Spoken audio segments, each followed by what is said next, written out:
Coming to you from the mountains and the plain. The only conservative voices brave enough to push back. This is the Conservative Daily Podcast with Joe Otto. That's what the Second Amendment was designed to do. If you're going to do something to nullify or take away my rights under the Constitution, come get it. Max McGuire. When you look at politicians on the left, they need to convince people that they are victims. A resistance to the resistance. And now your hosts, Joe Otto and Max McGuire. And welcome back to another edition of the Conservative Daily Podcast. My name is Max McGuire, filling in for Joe Otto today is Mr. Keith Jones, friend of the show. Keith, how's it going? Well, of course it's going super. Yeah, I don't think you want that to be your catchphrase. Why not? What do you have against being super? I think you should go back to the drawing board with that one. All right. And come in next time with something a little bit better. But we'll go with that for today. This is super. Really interesting 24 hours. We live streamed the Bill Barr hearing yesterday. Had a ton of people on it. Really fun time. We're going to be talking a bit about that today. We also got fact-checked by an entertainment reporter about a post we put out about the United Nations. So we'll talk about that towards the end. But it's been a really interesting, and then we have also Joe Biden literally forgets where he is. Why don't we start with that one? Why don't we start with this? Joe Biden had an event yesterday where he gave a speech, but it didn't get off to that good of a start because the minute he walked up to the podium, he forgot where he was. Let's go to cut 4. Good afternoon, everyone. Welcome to Kingswood Community Center. Actually, that's the one down I used to work. It's a joke. You know where we were. Anyway. All right, we got to play that again because he walks up to the podium, welcomes someone to a certain community center, pauses, realizes he's just gotten it completely wrong. You can see the terror in his eyes, like, wait a minute, no, that's not where we are. He said, oh, that was a joke. Anyway, I forgot where we were. That happened. Let's play it one more time. Let's go to cut 4. Good afternoon, everyone. Welcome to Kingswood Community Center. Actually, that's the one down I used to work. It's a joke. You know where we were. Anyway. I mean, I don't want to laugh. It's laughing. It's funny, but the guy is clearly, he has some form of serious mental decline. Like, and I don't know if you saw, we don't have the picture, but they got a picture of his notes for this event. An AP photographer was able to snap a picture of his notes, and right at the top is Kamala Harris's name. So apparently he's the VP pick. She's the VP pick. And right at the top of his notes, it's a reminder to Joe Biden not to hold a grudge against her for all of the terrible things she did to him during the primary. So not only does he have no idea where he is in a given moment, and we're not going to play it, but there's dozens of clips of Joe Biden thinking he's in one place when he's actually in another. He's also being fed what he should remember. Remember, don't hold grudges against your future VP. She's going to be on your ticket. Try not to be mean to her. Listen, anyone who has had someone in the family who suffered from Alzheimer's or dementia or some other mental decline, you can't help but watch Joe Biden and see the same symptoms, the same signals that you saw in your loved one. I see it. People I know, I talk to them about it. They see it, whether it's the blank stare on Joe's face when he realizes that he isn't where he just said he was. We all see the signs. There's something seriously wrong with this man. Beyond politics, he cannot be president because it looks like if he becomes president, no, actually Kamala Harris would become president. Yeah. Someone who had to drop out in the early rounds of the primary because no one liked her. Well, like that's where we're at right now at the Democrat Party. I'm going to reclaim my time, Max. So a little prelude to what's coming.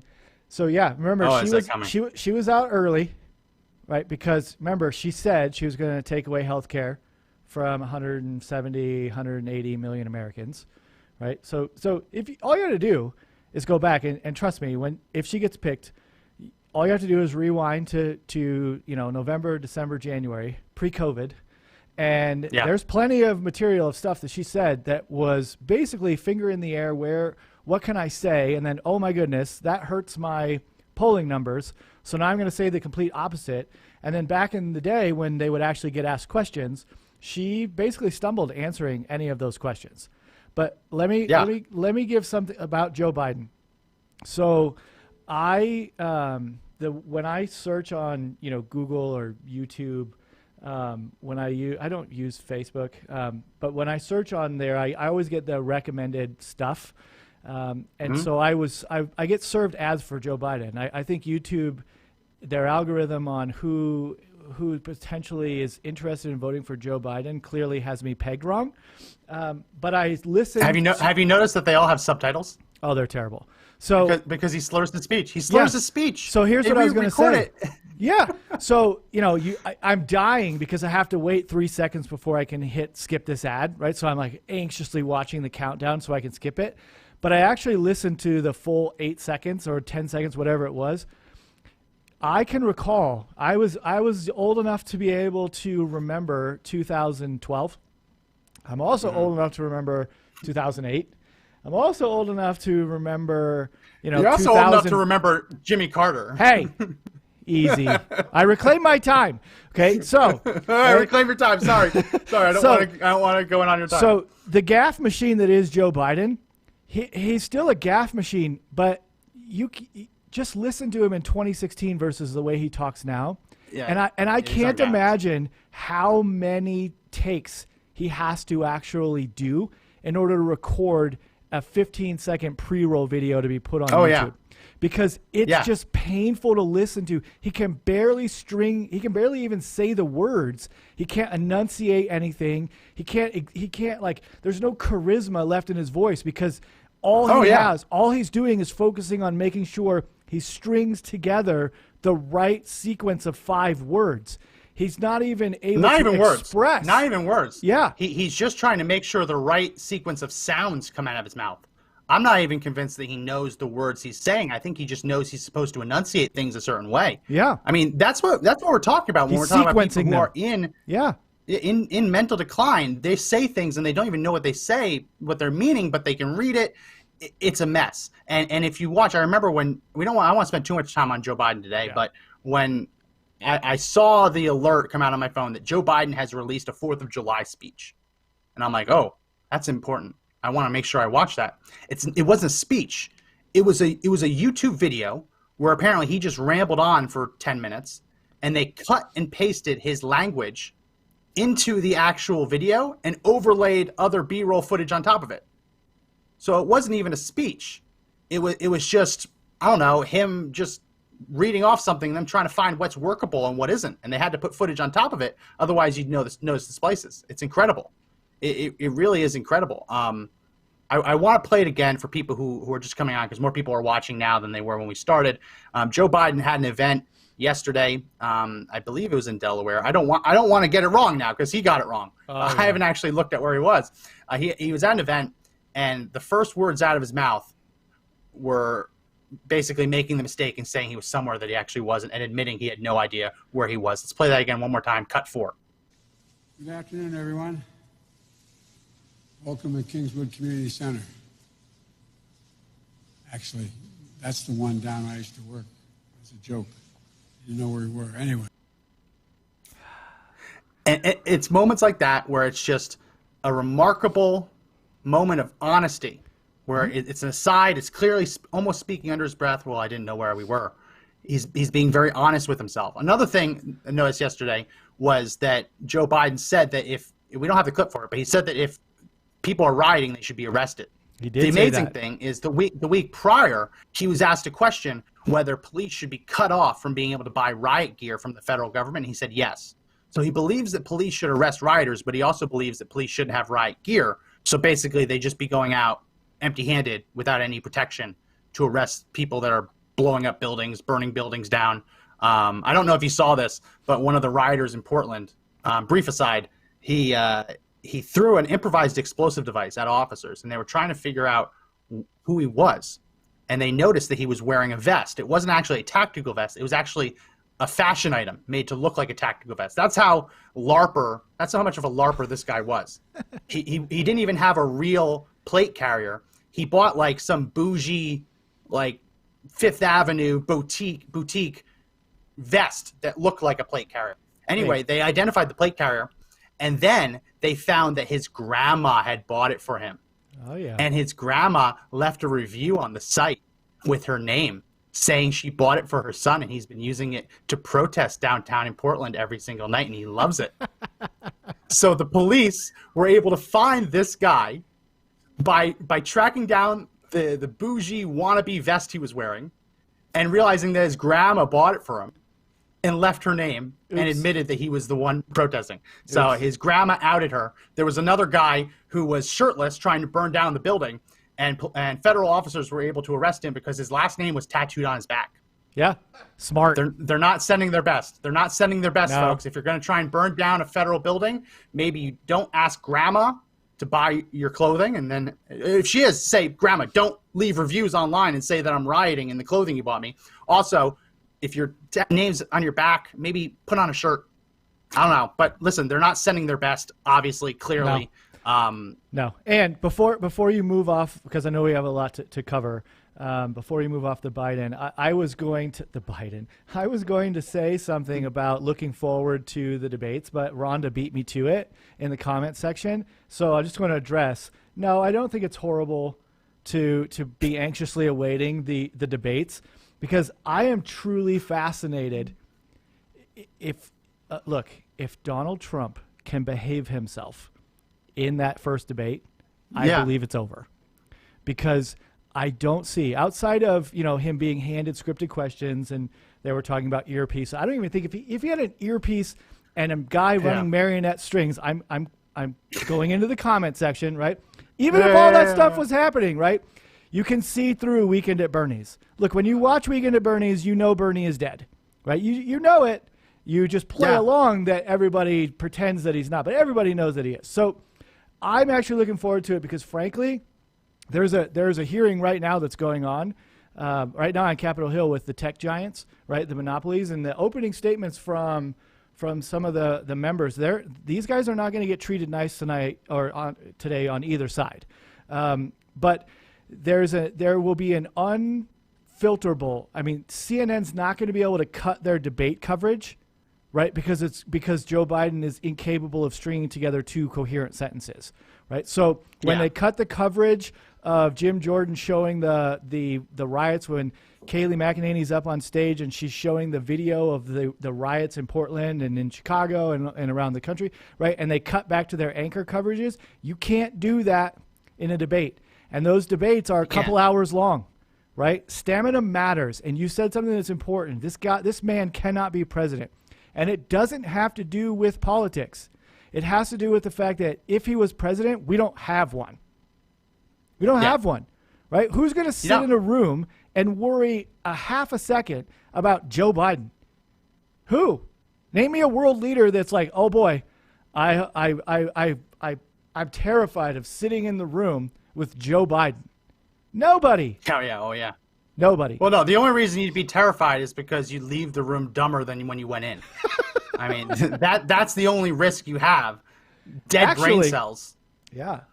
Actually, it might be a game, it might be a fun sort of version of Mad Libs where you're trying to figure out what was actually being said versus what was said. So it might be a good cognitive test. Yeah. Can you read this shirt that has a bunch of numbers and random symbols? Because if you can, then Facebook says that you are brilliant. You are in the top 10% of all of reading, and you're so smart and you should pat yourself on the back. But I can't wait for Trump to ask Joe Biden what he had for breakfast that morning, and the stunned face from Joe. Oatmeal? That's what I can't wait for. I can't wait for what do you have for breakfast? That look, it's the look the same one when he realized, oh, I don't know where I am. It's the same look. We see it from him over and over again, and Trump's ads are starting to use it. Anyway, enough talking about Biden. I want to talk about the hearing yesterday because it was 4 hours long, right? It was super, super long.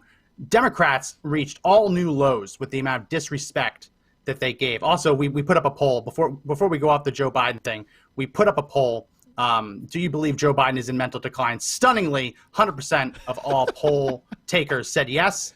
And we had 41 poll takers. So it wasn't like a 2 or 3. It wasn't a small sample. It was everyone currently watching voted yes. So that's out there. But with yesterday's hearing, I was stunned by the level of disrespect. I was stunned by how the way Democrats were acting. You would not think, oh man, someone just voted no. I'm pissed. Someone voted no right as that's I all right. closed Hey, it. All right, hey, look, 98-2. Free exercise of thought here. That's fine. Yeah, free exercise thought. Thanks, guy. Bang up job. Anyway, I don't want to go off too far. I just saw that and I had to whatever. The way Democrats are acting, they are not acting like they are up in the polls the way the mainstream media polls say they are. A Democrat who is up by 10 points or 9 points in Florida, which is what the last one said. I think I saw one that said 13 points. No, Florida has a popular Republican governor, right? Joe Biden is not winning Florida by double digits. That's insane, right? But if you believe that, you wouldn't be acting the way the Democrats have been acting lately. You wouldn't be so disrespectful. You wouldn't be. They're acting like someone who realizes that their grasp on power is slipping away from them, right?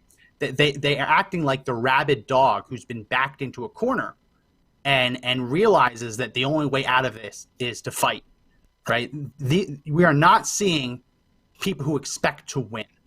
So I know that yesterday's committee hearing was long. I know it was bouncing around. Even as funny as I found it, it was still kind of hard to watch at times. But we did get a little supercut from our friends at the Washington Free Beacon. They put this together. If you want to get a general feel for how the hearing went, we're going to play this clip. Let's go to cut 1. I'm reclaiming my time, Mr. General. My time is limited. I have the time. To what reclaiming my time. Yeah, I'm answering your question. Well, you got to let him answer. Reclaiming my time. Reclaiming my time, sir. Reclaiming my time. And I know you don't want to answer. I'm not saying that. I reclaim my time. Reclaiming my time. Reclaiming my time, Mr. Attorney General. Reclaiming my time. Reclaiming my time. Reclaiming my time, Mr. Attorney. Reclaiming my time. Reclaiming my time, Mr. Barr. Okay, reclaiming my time. Excuse me, the time is fine. I'm starting to lose my temper. Excuse me, Mr. Barr, this is my time, and I control it. I may reclaim my time, sir. I think in another one I voted by reclaiming my mail. time. Okay, reclaiming my time. Publication. Reclaiming my time, sir. I will get to that. Reclaiming my time. You answered the question. Mr. Attorney General, reclaiming my time. Reclaiming my time. We've waited a long time for you to come here. The time is mine. The time is mine. Substances. Attorney General, reclaiming my time. Reclaiming my time, sir. Without a rule, I think DHS. Reclaiming my time. I'm surprised at your lack of respect for a member of hammered Congress. her. Yeah, he hammered her. So it could have been longer. It could have been longer because that went on all day. And the shocking part of this was that they asked him questions, and whenever he even started to answer, they said, nope, reclaiming my time. You don't get to answer. And then you hear one of them's like, I know you don't want to answer our questions here. Right? It's just, you don't act like that if you believe your party's winning. Right? That is not the behavior of a winning party. Listeners, do you disagree? Call us, let us know. Call us what you thought of that display. We have a couple more clips that we're going to play today, but call us at 888-441-1121 and we'll get you on the air. We can talk about it because I haven't talked to anyone who thought that the Democrats did well yesterday. I haven't talked to. Some people said that Barr looked like he was on the defensive. I thought he was on the offensive most of the day. He looked bored. But he looked bored. Like, because they weren't even asking. He said it a couple times. You're not even asking me a question. I mean, you started the hearing with Nadler saying to him at the end of his speech, "Shame on you," right? I mean, you are not going to have, if you needed more proof that they basically get talking points before they go into this, reclaim my time, right? It's so ridiculous. And the stuff that comes out of their mouth. And there are some really funny parts, right, that occurred. And I love every time Jim Jordan's in the background just like making comments because he gets right underneath Nadler's skin, which is amazing. But remember, all Penguins matter. So you have to, when you watch it, like there's a comment that was made, like my blood boils when one side is asked, we know which side it is. And then you're just like, you can take a deep breath when you're on the other side. But there were a couple of times where they made statements that were so factually inaccurate that he just answered right over the top of them with an explanation that was essentially checkmate, right? And then you could see I'm starting to lose my temper, or they would start to talk louder, and he would not back down. He just kept answering until he was able to make his point, and then you could just see him just sit there, and I'm going to let you grandstand for the rest of this time, right? But he got in so many good one-liners, which I'm assuming we're going to cover, right? Yeah, we have a few of them. But what he did, right, was amazing because they had a narrative they wanted to present, right? And right, the best part of the hearing was Jim Jordan just upending the whole thing right at the very beginning. Just belied everything that they said right at the very beginning. And when Swalwell was talking, I was really wondering whether or not we were going to have another flatulence incident. We didn't, at least as far as I could hear. Maybe the mic was turned down. I don't know, but I will yield my time back to you. Yeah, I'm reclaiming my time. Thank you. I think that's what we should just do. That should just be a thing. Imagine if everyone acted like that. The minute something went wrong, that you didn't like the way something was going, you said, "Oh, no, reclaiming my time." It's even if it's technically what they have to say. Because I understand that if a witness is there talking and he's filibustering and he knows you only have 5 minutes to ask questions and he's trying to turn a yes or no question into a 30-minute diatribe, I understand why they should have the right to say, okay, you've answered my question, I'm going to keep talking. But the way they were using it yesterday, anytime he tried to answer a question, they said, reclaiming my time. They forced the Republicans to give up some of their time to let Bill Barr respond to the questions. Mm-hmm. I mean, you had people literally calling Bill Barr a traitor, saying that he had violated his oath of office. And then when he tries to respond, you hear from Nadler say, oh, nope, it's not your time. It's someone else's time. It was disgusting. And there's a way to run this. I'm not saying that the Republicans ran this perfectly, but they never put anyone through what the Democrats did yesterday. I have never seen a Republican hearing during the Obama administration where like Obama's attorney general, whether it be Loretta Lynch or whoever, right? Or Eric Holder, I've never seen them treated like that. And Eric Holder was actually he was actually held in contempt, right? Yeah. So Obama's wingman. It's amazing that like Holder was held in contempt, and they still didn't like devolve into that level of high school antics. Yeah. It's just it's remarkable. I want to play I didn't take too many clips because honestly it's all the same, right? But I want to play this one because this was early on, and I believe it's Doug Collins was talking to Bill Barr, and he was asking him, why do you think the Democrats don't want to condemn the rioters? Like, if the rioters were burning down the Capitol right now, do you think Democrats would care? And Bill Barr gave the perfect answer. Let's play cut 2. But I want to continue just on this, quote, peaceful protest for a second. You made a comment just a second ago on these riots. Talking about the courthouses just down the street, what if they decided, do you think that this body right here would rise up if they decided to go tonight and paint the Capitol building? This body, I'm not sure. I think this side would. I'm not sure. This side, other side, I'm not so sure. It may be the peaceful protest to burn down the Capitol. Maybe we're back to 1812 again. So I love that moment because you're able to have a chuckle about it because it's a joke. And anytime you can inject a joke into one of these tensely charged hearings, it's great. But it was also completely true, where the Democrats are so beholden to this narrative that the protests are 100% peaceful. And like Nadler said, like we played the last couple of days, that clip where Nadler said, anyone who claims that they aren't peaceful, it's a myth. They're so beholden to that yes, I truly believe if rioters were in the Capitol building trying to burn it down and destroy government property, you would have Democrats supporting them. Yes, if they felt like it helped them, right? I mean, they conflated so many things during that hearing that one of the funniest answers, that little one-liner was great. I also liked his one-liner about your argument is a Rube Goldberg machine, right, which was hilarious, right? And when he asked, right, and maybe it was Jim Jordan, right, maybe it was Barr, I can't remember who said it first, but it was like, was that a peaceful burning of a building? Was that a peaceful fire? Yeah. Right? So he's called up there to testify so they could get their moment, right? They could get their moment. But the funny part was then when they started referencing Barr's reaction and his policy implementation vis-a-vis Portland, right, and Seattle and places where federal buildings are under attack, right? And then they made the reference, and she was the Congress lady from Michigan, and she made the reference to, right, the protesters showing up at the Capitol with their guns, right, screaming and terrifying the legislators in the Michigan Capitol building, right? And he responded that that's the Michigan police's job, because the federal government is not responsible for protecting the Michigan state capitol. But the federal government is responsible for protecting the federal courthouse in Portland.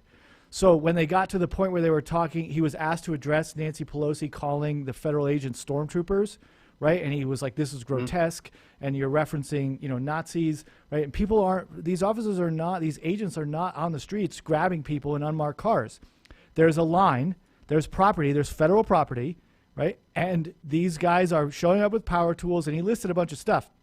And when they breach that and try and light the courthouse on fire, right, then we're reacting to protect the courthouse. And conflating these issues, right, if you can't see, if you don't want to see that there's responsibility, it's like Democrats at one point in time called Trump a dictator, right? And they called Barr his minion and he'll do whatever he needs him to do. And at the same time, they're asking for the president to have dictator-like powers. So it just depends on what they want in the moment, and that creates the severity totally for the executive branch, right? And his restraint yesterday was absolutely amazing. But I'm gonna hold off on what I thought were two of the best lines, because maybe you'll show them, and if you don't, then I'll I'm gonna reclaim my time. I'm gonna reclaim my time if I can. I'm gonna reclaim my time. It's annoying, isn't it? It's really annoying. It's not just like, hey, do I have to even when you know it's coming, it's annoying. Listen, when you're not talking, you need to put your mask on. Okay. Oh yeah, and you also need to silence your phones. Like I yield my time. Democrat. Yeah. Hey, I'm gonna reclaim. Can we ask people? Your time has expired. Can we ask people who refuse to show up to work to at least mute their phones? It's very distracting. Yeah. The gentleman's time has expired. I want to play this exchange between Bill Barr and let me make sure I get her name right, because I don't want to pull a Joe Biden. Her name is Madeleine Dean. She's a congresswoman from Pennsylvania, and her exchange, we saw it in the supercut in the beginning. Her exchange with Barr was possibly the testiest, because she on the one hand she says we've waited a long time to get you to answer our questions, and then she also refuses to allow him to answer the question. And Barr returned with one of his classic one-line responses and a truly meme-worthy reaction. Let's play cut 3. Attorney General, the time is mine. We've waited a long time for you to come here. The time is mine. You waited to talk to me like this? You didn't need to wait When so long. asked about the use of pepper bombs fired at Americans in Lafayette Square. Yeah, I won't play it again. And if we could turn the volume up on it a little bit. She was a little far away from the mic. If not, that's fine. I want to play it again, because watch how he responds. He gets the one-liner in, and then he leans back, picks up his coffee, and just it's classic Barr. So let's play it again. Let's go to cut 3. Attorney General, the time is mine. We've waited a long time for you to come here. The time is mine. You waited to talk to me like this? You didn't need to wait so long. When asked about the use of pepper bombs fired at Americans in Lafayette Square. Pick you out. And you can hear in the background, there's someone just going, don't know who it is, but someone's snickering in the background. I love it. But that woman, Madeleine Dean, she went on MSNBC, I believe it was MSNBC, later, and complained and called Bill Barr disrespectful. Let's go with cut 6. Truths and the falsehoods and hold him accountable. What does holding him accountable look like, though? Are there any actual consequences? We have many options for consequences. What I want people to know is we actually have to hold him accountable to the American people. You saw his affect yesterday. He was disrespectful, spoke over top of every one of us. In particular, he spoke over women.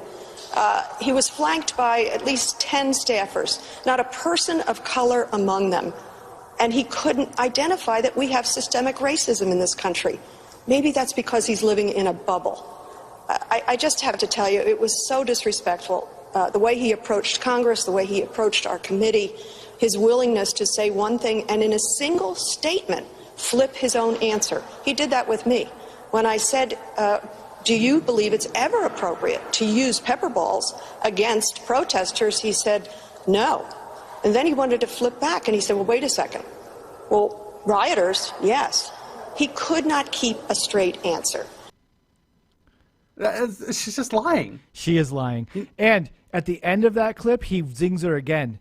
Because what she ends up doing after that, right? After she starts talking about the definition of chemical, which this is going to play into what we're going to talk about later in terms of being fact checked, right? So she starts asking him questions about chemicals, and he's like, "Well, technically, everything's chemical." It was like, yes, everything is a chemical. Everything is chemical. So then she asks him about the policy of using, right, the pepper balls, and because they're labeled with this chemical agent. So she reads this thing, right, which is a description of the ball, right? So then she says, this is your policy. And he like looks around and he goes, what policy are you talking about? And she goes, the one I just read. And he goes, that's not a policy.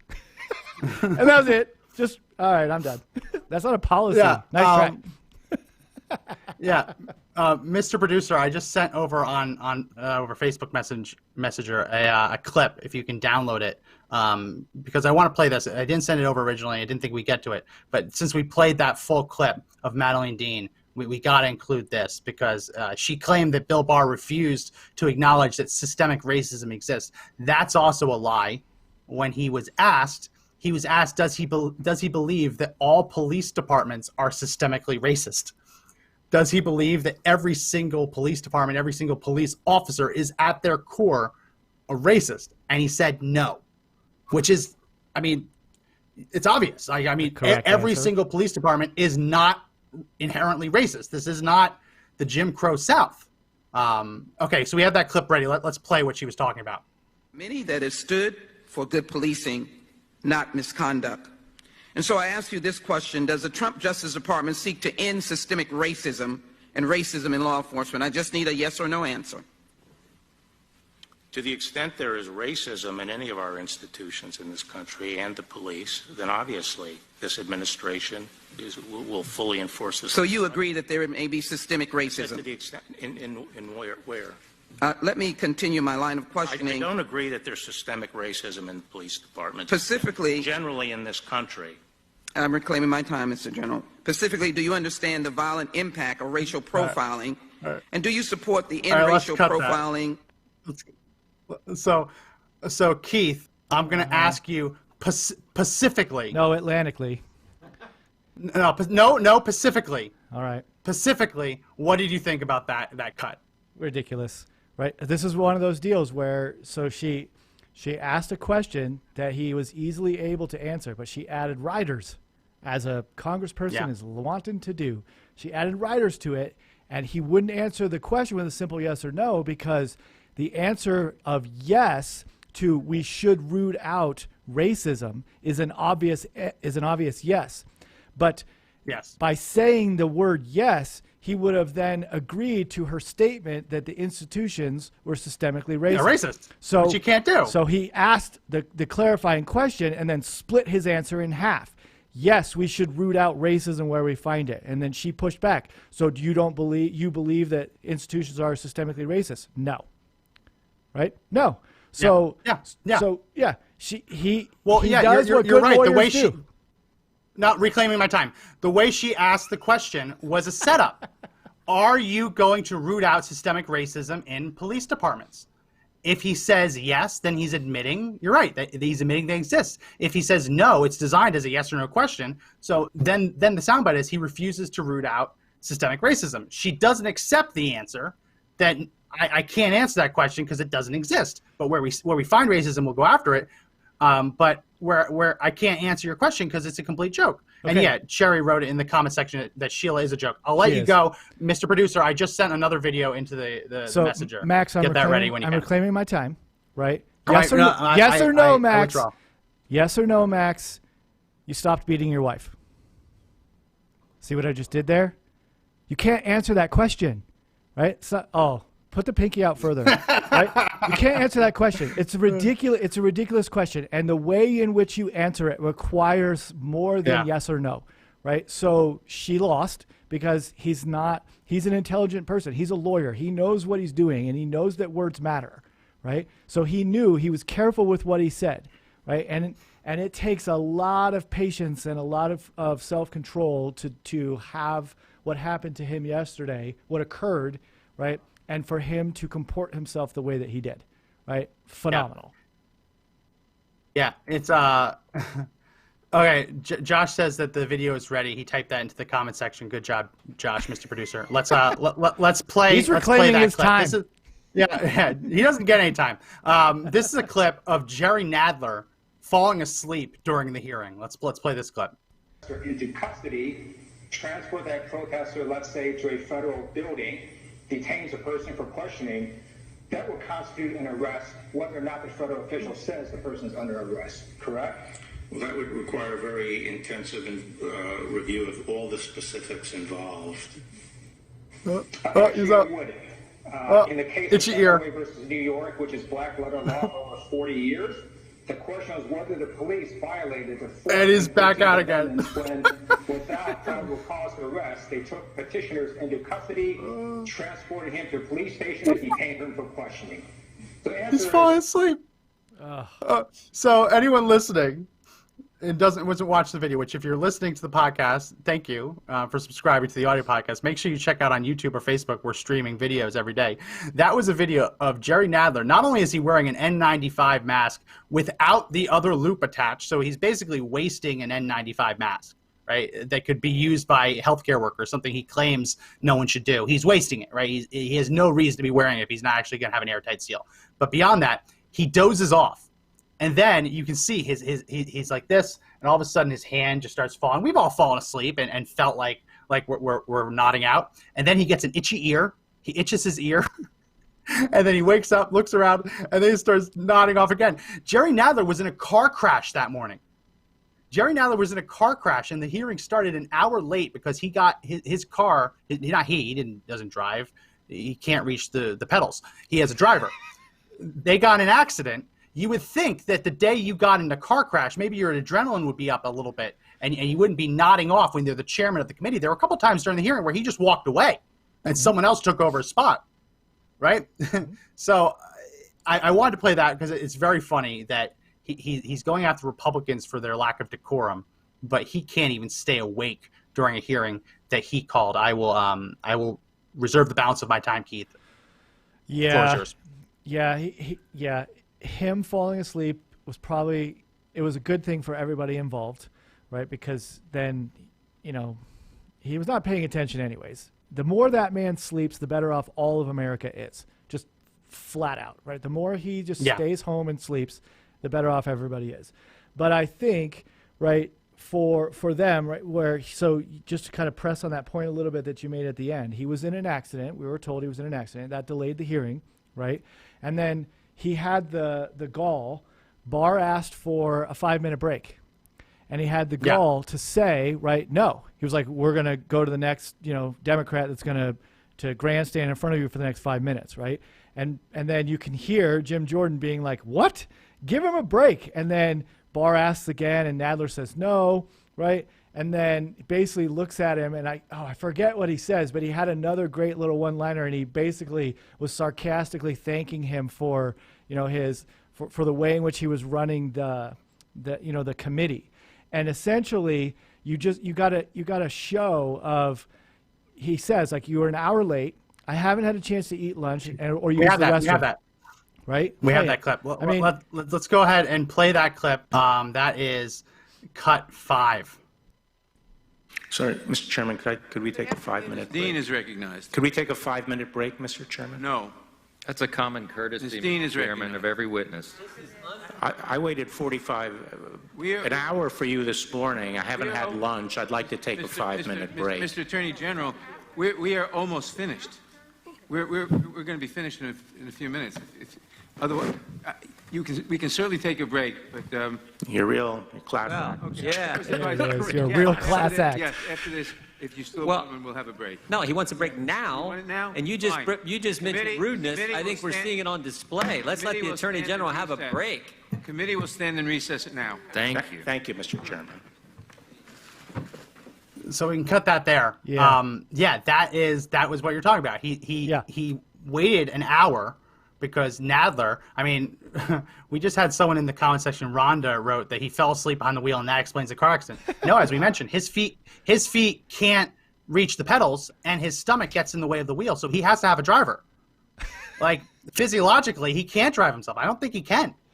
And I don't want to be mean. I mean, anyone who's ever seen this little Oompa Loompa, anyone who's ever seen Tweedledum over here, I mean, we talk about it on the podcast. He's like a really rotund World War I soldier with his waistband up above his nipples. Yeah. It makes no sense. Yep. I don't think he can reach the pedals. And I don't want to be mean, but I just don't think that that's a legitimate theory that he fell asleep while driving. But I've been proven wrong before, and I've seen little people drive successfully, so maybe he's found a way.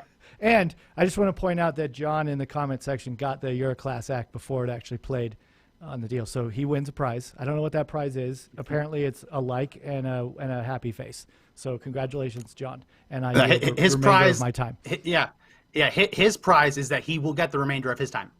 That he will get his time. And that he reserves the balance of his time. That's the prize. Everyone's a winner today. You get your time. Yes. It's just incredible. We could play the whole 4 hours of this hearing went like this. I mean, I'm going through it and trying to pick and choose what cuts to include, and it's all the same.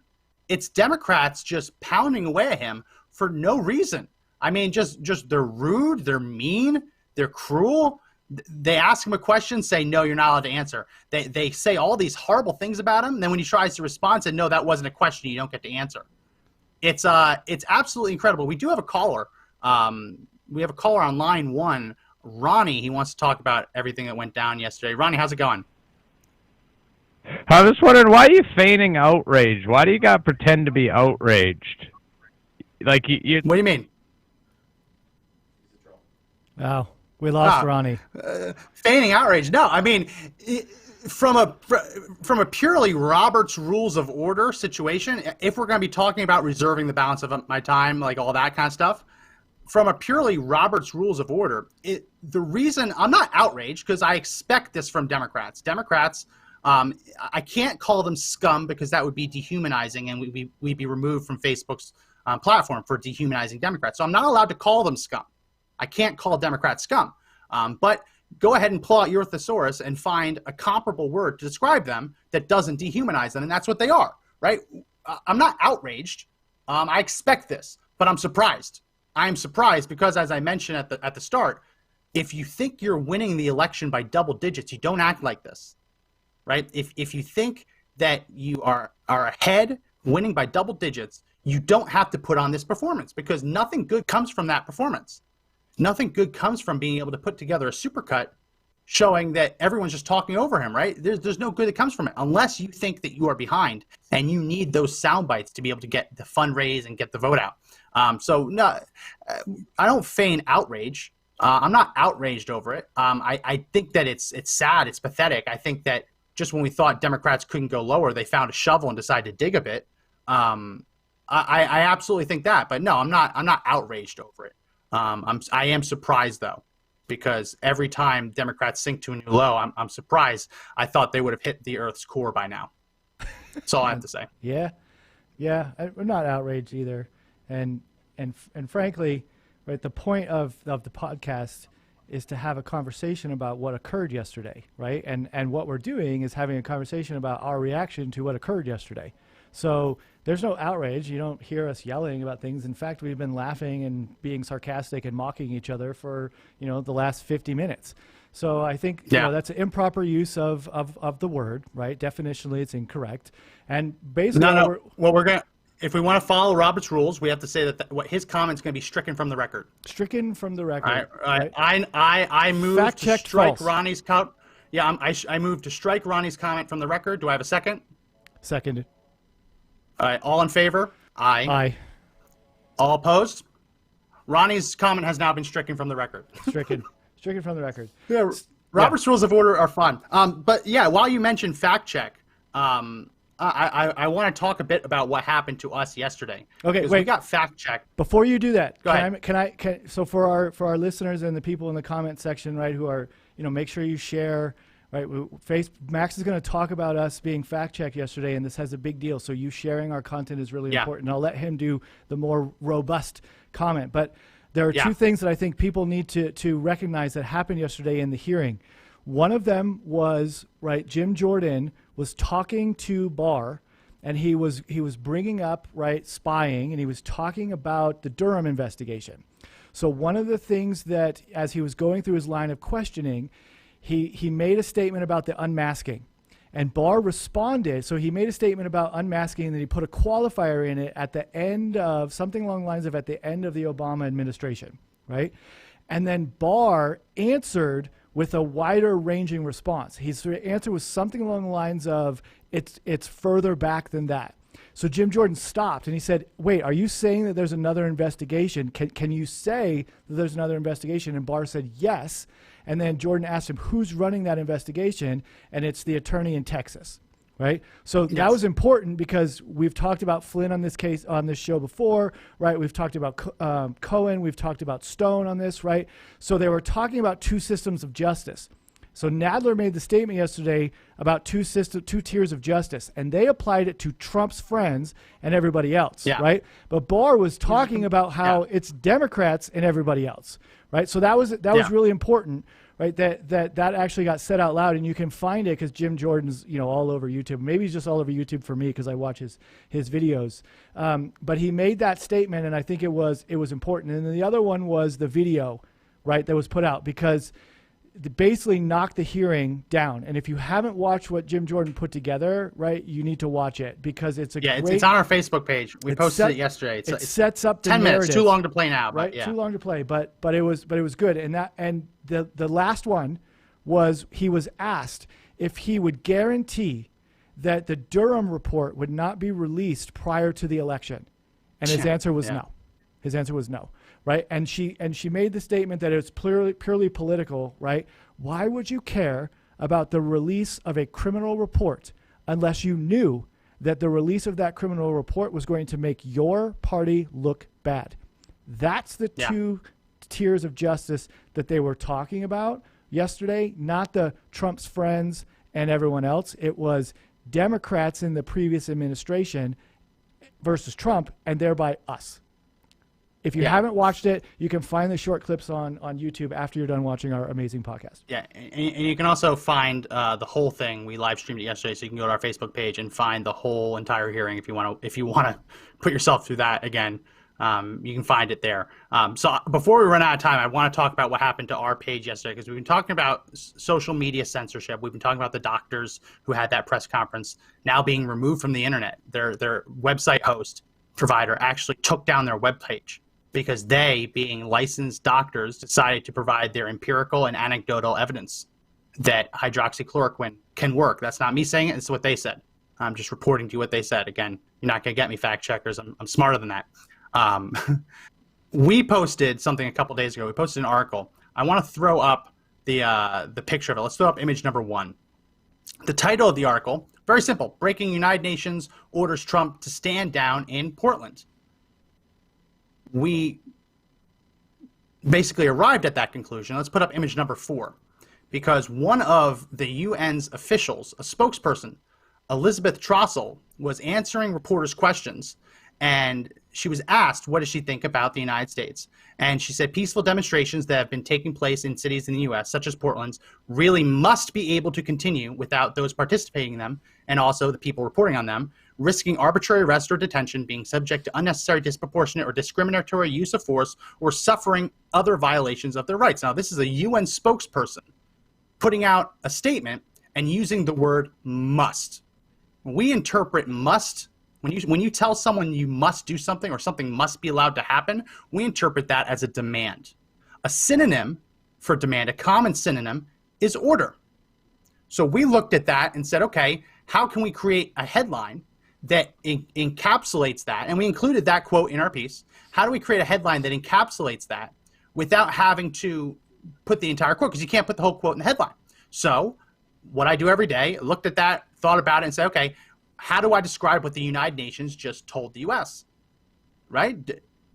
I went back and forth between demand, order. I went with order. It's a synonym. They came down, this website, leadstories.com, came down on us and said that it is false. And I want to put up the reporter. I don't want to like criticize her or anything. She seems like a nice lady. Let's go to image number 2. The reporter, who is the fact checker for this leadstories.com, her name is Alexis T. I can't pronounce her last name.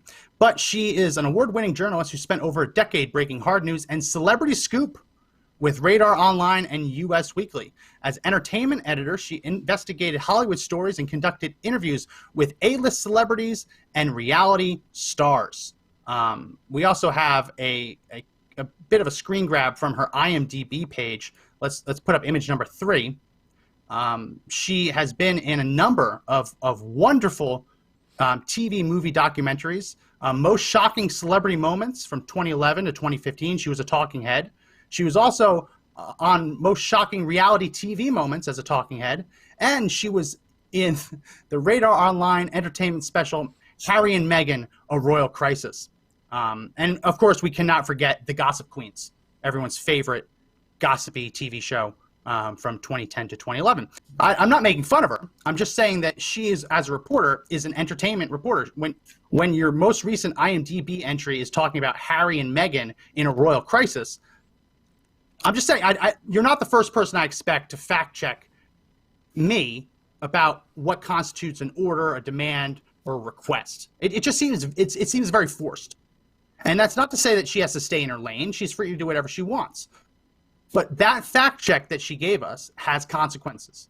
As Keith mentioned in the lead up to this, by declaring us false, Facebook is now reducing the reach of our posts. So the reason why we ask you to share this is because that woman declared that even though the UN said we should do something or we must do something that didn't technically qualify as an order, because she made that determination, everything we post on Facebook will now reach a few less people a day. That's what's at stake here. I don't think that we're going to lose our page. And actually, I've never done this before. I actually edited the article, and I submitted an edit request and said, okay, we've edited it to remove any mention of order and to replace it with the fact that she said we should and must do X, Y, and Z. Right? I edited it, submitted it back to them to hopefully get them to remove the false rating. If they're able to remove the false rating, happy to keep those edits up. If they, for whatever reason, refuse to take down the false rating, then no, the original article is going to go back up because we're going to be penalized for it. Even if I understand where they're coming from, even if it's just a debate over a thesaurus, if we're going to be penalized for something, I'm not going to also bow down to you. So that's into them. I hope that we can get this resolved because for a debate over a thesaurus entry to result in a false determination that puts a company's revenue at risk, that puts livelihoods at risk, I would hate for something like this to devolve into legal action because we don't have too much time, but their fact check is also full of errors itself, like factual errors. Like if you actually like had a master's degree in political science like I do and you're not an entertainment reporter, you'd realize the errors. That's not me trying to flex on her. That's just me trying to explain that when you put an entertainment reporter on an article to fact check a piece about the UN, don't just treat that like it's the gospel truth without maybe having someone else look at it. Keith, Right. What do you think about it? Right. Agreed. And I read what she sent, right? And I read your reasoned response. And I think one of the things that our listeners need to know, just I know you said it, but you kind of said it in the middle of your talk. She actually included factual errors in her fact check. Her fact check was factually inaccurate, right? And so our response to her and to this fact check false rating, right, was you can't ask me to post information in a story that I know is factually inaccurate, right? Yes. Or at the very least, very debatable. Yeah. Like, So I joked with you earlier, right? Here, she believes in the Joe Biden idiom of truth over facts, right? Yeah. Right now, there's a hearing on Capitol Hill with Amazon, Google, Facebook, Apple. Twitter is not there, but the other four are, right? And they're talking about data, they're talking about privacy, they're talking about censorship, right? So when we're talking about the UN making statements, the UN is making a statement that has consequences, right, beyond her understanding of U.S. law, right? So there is a factual inaccuracy in the UN's understanding of what federal agents are doing versus what local police are doing. So you're commenting on something that you either are deliberately misrepresenting in your comments, right? Or, right, I give you the benefit of the doubt that you're deliberately misrepresenting it, because I'd hate to say that you're dumb. But the other option is you don't know what you're talking about. I don't think she's dumb. No. I'm saying she's dumb. Max, hold on, right? I'm talking about the UN person, right? She's making a statement, right? Okay. Because you're conflating different you're conflating laws in the US, right? And you're conflating mission purpose. Okay? So when conservatives talk about, and we did a podcast before, and we're going to do another one on Section 230, right? But when we're talking about censorship, this is what we mean. Right? Yeah. Writing a headline where a UN person says you must stop doing this. A synonym for that is they're ordering us not to do this. I'm being ordered not to do this. Order demanding, yeah. I must wear a mask in the state that I live according to the governor, right? The governor has ordered that I wear a mask. Those two statements, those two sentences are the same. They factually mean the same thing. Yeah. Okay, when we're talking about censorship, this is what we're talking about. Okay? Because when you get a false rating, you get another false rating, and the consequences are more dire, right? We posted a story from the CDC, from the FDA, that talked about 2 Lysol products being able to kill the coronavirus on surfaces. We left off on surfaces when we wrote the story, and we were dinged. Our connectivity to Facebook was removed, and our app was shut down for 4 days. For 4 days, we were not allowed to post on Facebook, right? For not presuming that idiots would read that and come to the conclusion that you're talking about them drinking it. Right, because we were told, well, people might read what you wrote and then spray Lysol up their nose, right? Okay. Yeah. All right, I got it. But we're not talking about sometimes the censorship is blatant, and they're talking about it. And I would encourage everybody, after this podcast is over, jump over and watch that hearing, because it started off pretty tense, because it doesn't seem like both sides really have a favorable opinion about any of those companies, right? Which is good for us. Yeah. Because maybe a lot of people in the comment section are saying we should leave the UN, and that's completely great. The whole point of the piece was not even just a factual, and this is why it gets so stupid. It wasn't even just like it wasn't a news report. Right. What we do on a day-to-day basis is we call attention to something that's happening and encourage people to take action to stop it.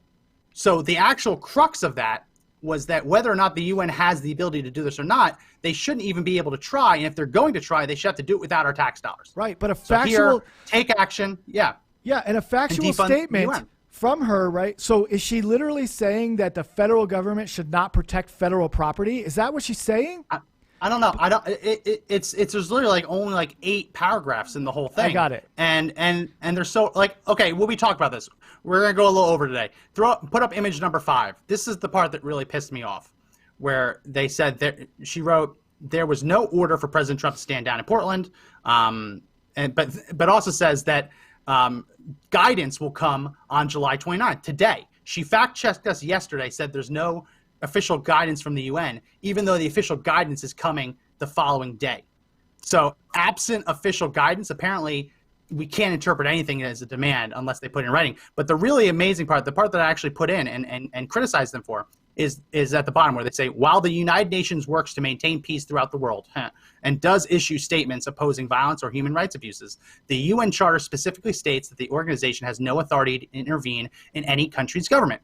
She then, as a great little model UN student, went to the UN Charter, which unfortunately I've actually taken classes in this stuff and I can cite it off the back of my hand.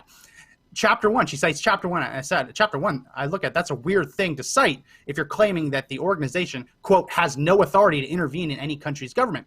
She quoted Chapter 1, and Chapter 1 says, nothing contained in the present charter shall authorize the UN to intervene in matters which are essentially within the domestic jurisdiction of any state, ... But this principle shall not prejudice the application of enforcement measures under Chapter 7. So not only did she post a quote she didn't read the whole thing, because the second half of the actual quotation that she posted to support the claim that the UN has no authority to intervene in any country's government says that, yeah, while this is a great principle, it does not mean that we can't do that. Right. That's what makes me want to pull my hair out. And no matter, I can't fact check her, right? She's a Facebook approved fact checker. I mean, this is what happens when you put an entertainment, when you have an entertainment reporter who work the gossip beat, and you have them fact check someone who has a master's degree in political science. This is stupid. Yep. This is really stupid at this point, and we can't fact check her. And the only way to actually appeal it is to say you're wrong, in which case they'll say, no, we're not, it stands. Or, okay, we agree, we made these changes, can you please lift it? And then they get to decide yes or no. Facebook actually isn't a part of the appeal process at all. They've completely handed it off to this organization. And that organization has put entertainment reporters to write about UN matters. It's just incredible. And so I posted that article, the article that we wrote, I posted it in the comment section. If you want to check it out, it includes a call to action to stop Congress from renewing the UN's funding because they don't deserve it. If this is what they're going to do with our money, they don't deserve a cent of it. So Keith, any final words as we wrap this up? No, I think, the conversations that we had, the stuff that happened yesterday, right, understanding the nuances of our laws, our republic, right, is really important. And I think if you're watching, when I watch hearings, I don't know what's happening today, but I will go watch it. When you're watching hearings, right, I look forward to learning something. I learned nothing yesterday other than we were looking for a clip, a mic drop moment on the left, right, and we were basically conflating issues that have nothing to do with conflation. And today is all about tech censorship, which I'm going to go watch because maybe we'll talk about that in the next couple of days. Yeah. All right, well, the last word I will have is that, as we mentioned at the start, an AP reporter actually got a glimpse of Joe Biden's notes, and he saw that Kamala Harris is at the top of it. And Politico accidentally published an article that said Kamala Harris is the VP. So if she is the VP, I think that a fantastic campaign slogan would be Biden-Harris, sniff blow 2020. I think it'd be fabulous. I'm going to maintain the reclamation of your time. Yeah. No, you know what? We're making T-shirts. Sniff blow 2020. We're doing it. Check it out. I think that would be perfect. I don't know. Anyone who doesn't know Kamala Harris's political history, how she got into politics, how she rose up the political ladder, not going to talk about it on the air, but feel free to research and you'll understand the joke. Well, that's going to be it for this edition of the Conservative Daily Podcast. Remember that you can get the podcast on Apple Podcasts if you have an iPhone, on Google Play Store if you have an Android. Also find us on Spotify as well as TuneIn, all over the place, wherever you listen to podcasts. You also find us on the Podbean app as well as conservative-daily.com /podcast. We also live stream on Facebook and YouTube every day, so check us out there if you're listening and you want to watch the video as well. Please do subscribe. Please do like, comment, and share the videos. As we mentioned, we're being throttled by Facebook because they don't like what we're talking about. So you doing that helps us reach more people. So thank you for already doing that. And if you haven't, please do consider it. So again, my name is Max McGuire. Thank you again to Keith Jones for filling in. Appreciate it. Everyone remember that the fight to take back our country is not over, but the only way we win is if we all fight together.